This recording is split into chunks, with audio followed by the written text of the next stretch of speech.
Bonjour à tous, bienvenue dans cette capsule vidéo. Aujourd'hui, nous corrigeons un challenge du jour du 7 janvier dernier. Il s'agissait d'un extrait d'un sujet de CRPE de 2015 que j'ai trouvé sur internet et que je trouvais intéressant car on vous demandait de préciser la nature de mots mis en gras dans un texte. Et cet exercice m'a plu.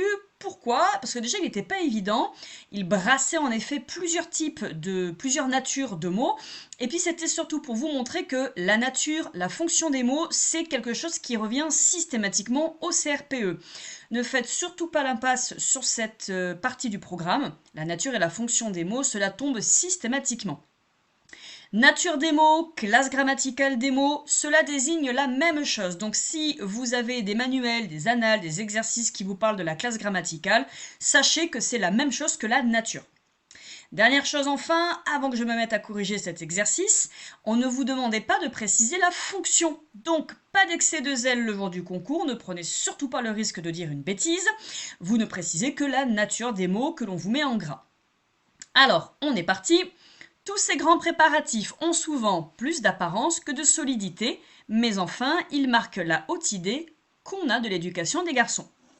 CES, c'est ici un déterminant, sauf que les déterminants, c'est une grande famille, d'ailleurs que je vous invite à bien réviser.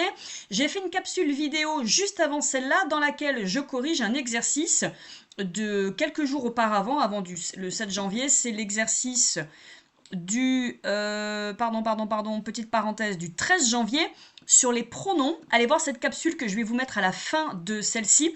Allez la visionner car pronoms et déterminants, ce sont vraiment les deux grandes familles de mots que je vous invite à bien réviser car à l'intérieur de ces familles, il y a plein de membres, j'ai envie de dire, de la famille à connaître. Ici, c'est un déterminant. Mais si le jour du concours, vous dites que déterminant, vous n'aurez pas les points. Parce que c'est trop large. Dans les déterminants, il y a plein de catégories, il y a plein de membres dans cette famille. Et ici, en l'occurrence, il s'agissait d'un déterminant démonstratif. C'est pas tout. Démonstratif, masculin pluriel. Ces grands préparatifs, déterminant, démonstratif, masculin pluriel. Pensez à préciser le genre et le nombre. Le Q apostrophe, la haute idée qu'on a de l'éducation. Ici, c'est un pronom relatif. Le QU apostrophe renvoie à la haute idée qu'on a de l'éducation des garçons. Pronom relatif.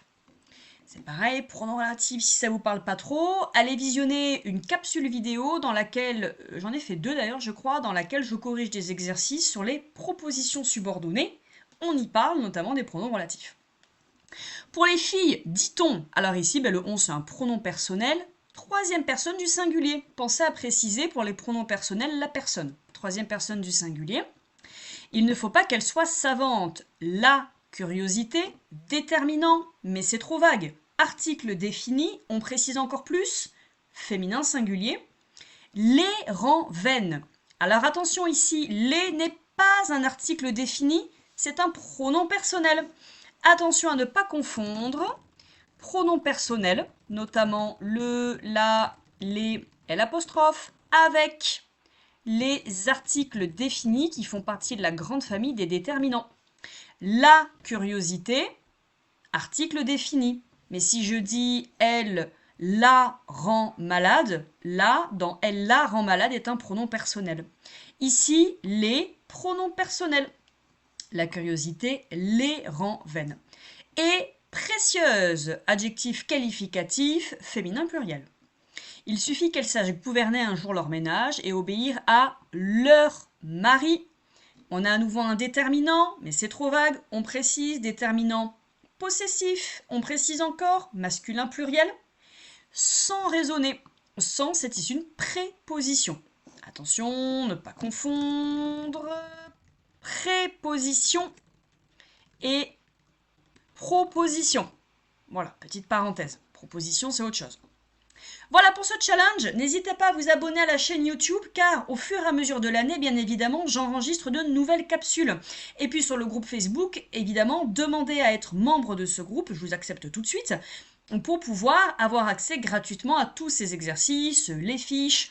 Je fais aussi des petits rappels des différentes capsules que j'ai fraîchement postées sur ma chaîne. Donc voilà, ne manquez rien, abonnez-vous à la chaîne, devenez membre du groupe Facebook et cela vous permettra de réviser votre français pour le concours.